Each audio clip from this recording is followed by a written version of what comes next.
Hello बच्चों, class 12th की accountancy में हमने अभी लास्ट में आपको बताया था कि साझेदारी व्यवसाय क्या है, साझेदारी क्या है, उसके लक्षण, उसकी विशेषताएं और साझेदारी संलेख क्या है और उसमें रखी जाने वाली बातें या लिखी जाने वाली नियमावली या उसके अभाव में होने वाले जो नियम हैं वो सब बताया था। अब जब साझेदारी स्थापित हो गई तो साझेदारी व्यवसाय के संचालन करते समय जो हमें लेखे रखना है, हिसाब किताब जो रखना होता है वो किस आधार पर रखेंगे और वो कौन कौन से खाते हैं जो कि साझेदारी संस्था में व्यापार के संचालन के समय या उसके पश्चात बनाना होता है, ये हम आज पढ़ेंगे। तो साझेदारी संस्था में हिसाब के लेखे, साझेदारी संस्था का हिसाब किताब भी ठीक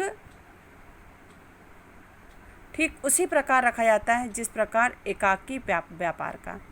ये लेखे भी द्विप्रविष्टि प्रणाली के सिद्धांतों के अनुसार ही रखे जाते हैं। आपने लास्ट ईयर में पढ़ा होगा 11th में कि एकाकी व्यापार का होता है और द्विप्रविष्टि प्रणाली क्या होती है। हमारा जो लेखांकन है वो है द्विप्रविष्टि प्रणाली पर ही आधारित होता है, क्योंकि इसमें दो पक्ष होते हैं, दो पक्षों का लेखा किया जाता है, दोनों पक्ष प्रभावित भी होते हैं, है ना। और इसमें दो पक्ष कौन कौन से होते हैं? डेबिट और क्रेडिट, आय व्यय, लाभ हानि और लेनदार देनदार, ये सभी क्रय विक्रय जो है ये दो पक्ष होते हैं। साझेदारी व्यवसाय के अंतिम खाते बनाते समय कुछ महत्वपूर्ण मदों को ध्यान में रखना आवश्यक होता है, जैसे पूंजी खाता। पूंजी खाता क्या है? साझेदारी संस्था में जब साझेदारी व्यवसाय संचालित किया जाता है उसमें प्रत्येक साझेदार को अपनी अपनी पूंजी लगाना होता है। ये हमने पिछले वीडियो में देखा, है ना। तो उसमें पूंजी खाता बनाते हैं जिसमें कि दो प्रकार के खातों को लिखा जाता है, स्थायी पूंजी पद्धति के अनुसार और परिवर्तनशील पूंजी पद्धति के अनुसार। ये हम आगे आपको बताएंगे, ठीक है। दूसरा होता है पूंजी पर ब्याज। यदि साझेदारी व्यवसाय में पूंजी जिस साझेदार ने जितनी पूंजी लगाई है उस पर कितना ब्याज देना है, यह भी इसका भी लेखा किया जाता है।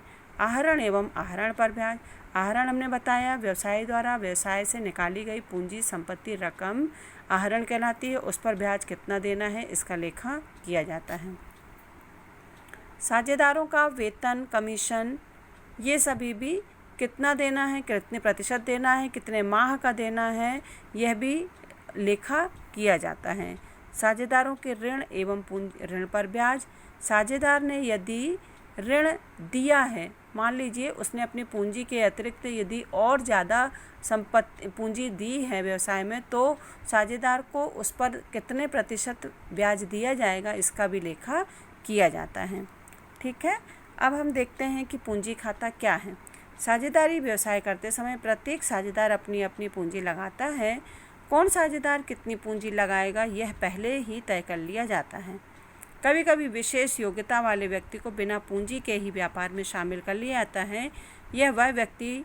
वह व्यक्ति बिना पूंजी के ही फर्म का साझेदार बन जाता है। साझेदार रोकड़ के अतिरिक्त अन्य संपत्ति जैसे फर्नीचर, भवन, माल तथा यंत्र आदि के रूप में पूंजी लगाते हैं। प्रत्येक साझेदार के लिए फर्म में अलग अलग पूंजी खाते खोले जाते हैं, है ना। प्रत्येक साझेदार के लिए अलग अलग खाते खोले जाते हैं। जैसे कि यदि मान लीजिए कोई 3 साझेदार व्यवसाय में संलग्न हैं तो तीनों के लिए अलग अलग पूंजी खाता खोला जाएगा और उनकी पूंजी की गणना भी तीनों की अलग अलग की जाएगी, है ना। अब पूंजी खाते रखने की विधि कौन कौन सी हैं? स्थायी पूंजी खाता और परिवर्तनशील पूंजी खाता। स्थायी पूंजी खाते में जो है वह बताते हैं फिक्स्ड कैपिटल, मतलब इसमें सिर्फ पूंजी का ही लेखा किया जाता है। इसमें और कोई मद जैसे कि वेतन, बोनस, कमीशन आदि का लेखा नहीं किया जाता है। इसमें सिर्फ पूंजी का ही लेखा किया जाता है।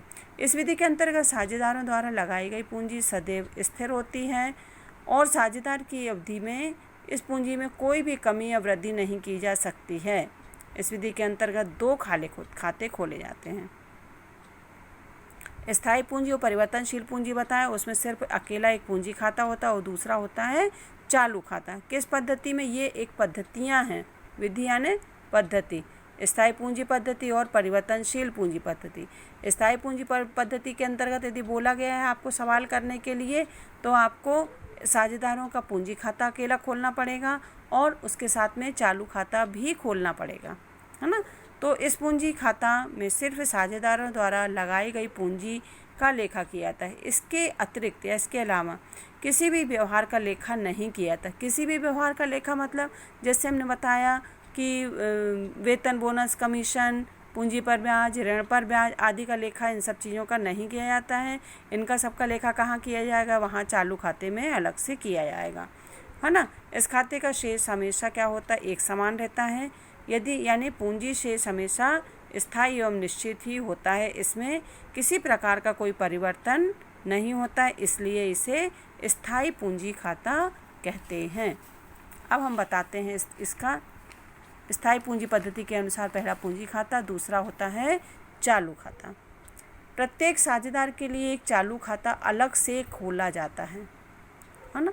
इस हम सवाल के माध्यम से इसको समझेंगे तो आपको बिल्कुल क्लियर हो जाएगा कि ये किस प्रकार से बनाना है। इस चालू खाते में उस साझेदार से संबंधित प्रत्येक व्यवहार का लेखा, जैसे पूंजी पर ब्याज, आहरण एवं आहरण पर ब्याज, वेतन, कमीशन, लाभ या हानि आदि का लेखा, ये सभी लेखे रखने से इस खाते का शेष बदलता रहता है, किंतु इस परिवर्तन का पूंजी पर कोई प्रभाव नहीं पड़ता। क्यों नहीं पड़ता है? क्योंकि हमने पूंजी खाता इसके लिए अलग से बना लिया है। अब इसमें उन सभी का लेखा किया जाता है जो जो व्यवसाय में किया जाता है, जैसे पूंजी पर ब्याज, आहरण पर ब्याज, वेतन, कमीशन, लाभ हानि आदि का लेखा, है ना। इस प्रकार से पूंजी खाता स्थिर रहता है और चालू खाते में शेष व्यवहारों का लेखा कर दिया जाता है। साझेदारों के चालू खाते का शेष हमेशा क्या होता है? का शेष हमेशा क्रेडिट होता है। इसका चालू खाते का शेष डेबिट शेष चिट्ठी के संपत्ति पक्ष में व क्रेडिट शेष चिट्ठी के दायित्व पक्ष में दर्शाते हैं। ठीक है। अब अगला है परिवर्तनशील पूंजी खाता।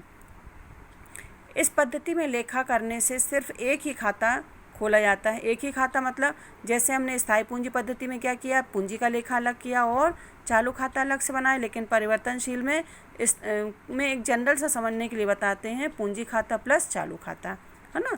इस पद्धति में लेखा करने में सिर्फ एक ही खाता खोला जाता है। पूंजी खाते में पूंजी का लेखा तो किया जाता है, किंतु साथ ही साथ अन्य सभी व्यवहारों का लेखा भी इसमें किया जाता है।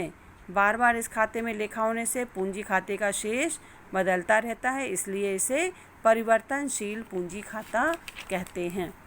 इस खाते में पूंजी के साथ साथ किसका करते हैं लेखा? ब्याज का, कमीशन का, वेतन, आहरण पर ब्याज, लाभ तथा हानि आदि का लेखा किया जाता है।